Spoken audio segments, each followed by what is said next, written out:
ঈদ মোবারক। 1 KG হচ্ছে গরু মাংস নিয়ে নিলাম।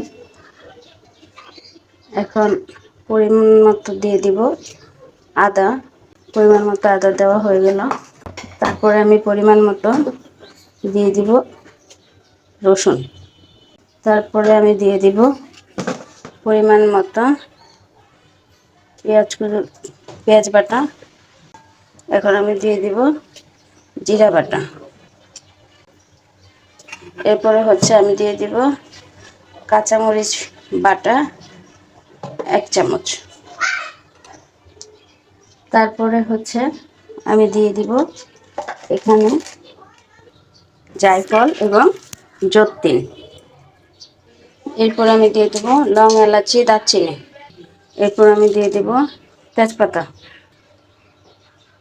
এরপর আমি দিয়ে দিব মরিচের গুঁড়া। যে পরিমাণে খাবেন ওই পরিমাণে দিয়ে দেবেন। এখন আমি দিয়ে দিব হলুদের গুঁড়া। তারপরে হচ্ছে আমি দিয়ে দিব এখন স্বাদ মতো লবণ।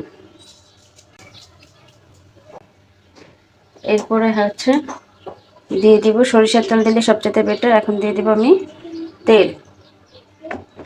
এবার ভালো করে হাত দিয়ে মিক্স করে নেব।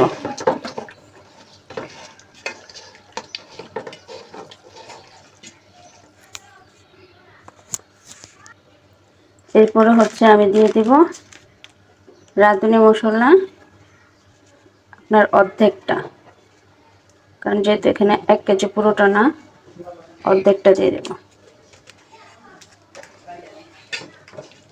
এবার আবার হচ্ছে আমি সুন্দর করে হাত দিয়ে নেড়ে চেড়ে দেব।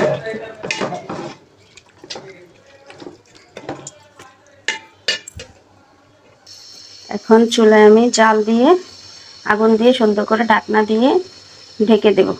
হাত ধোয়া পানিটা শুধু দিয়েছি, কোনো পানি দিইনি। তো আমরা এখন দেখবো মাংসের অবস্থা কি। আল্লাহ বিসমিল্লাহ। এখন দেখো কালারটা কিন্তু জোস। এখন ভালো চাই নেড়ে দেব।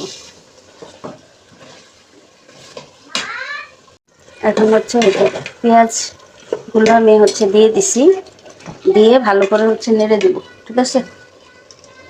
এখন হচ্ছে আমি একটু পরিমাণ মতো পানি দিয়ে দিব মাংসটা সিদ্ধ হওয়ার জন্য। পানি দেওয়া শেষ। এখন আমি আবার সুন্দর করে নাড়া দিয়ে দিব, নেড়ে সুন্দর করে ঢাকনা দিয়ে দেব। মাশাআল্লাহ আমার হচ্ছে পুরো টোটালি হয়ে গেছে। এখন আমি উপরে জাস্ট হচ্ছে কাঁচামরিচটা দিয়ে দিচ্ছি। কাঁচামরিচটা দিয়ে দেওয়ার পরে এখন আমি দিয়ে দেব বেরেস্তা ভাজা। 10 থেকে 15টা কাঁচামরিচ দিয়ে দিবেন, তাহলে সবটাতে হচ্ছে ভালো হবে। ঠিক আছে ভাই, গরু মাংসের ফ্লেভারটা এত জোস আসতেছে। তারপরে হচ্ছে আমি মশলা ফাঁকি করে নিয়েছিলাম। এখন উপর দিয়ে মশলা ফাঁকিটা দিয়ে দিবেন 1 চামচ। তারপরে হচ্ছে এখন রাঁধুনি মশলা যে ফাঁকিটা আছে সেটা দিয়ে দিব অর্ধেকটা, পুরোটা দিব না। এবার একদম ভালো করে নেড়ে ছেড়ে দিব। এবার দেখো ফাইনাল। ঠিক আছে, আমার হচ্ছে ফাইনালি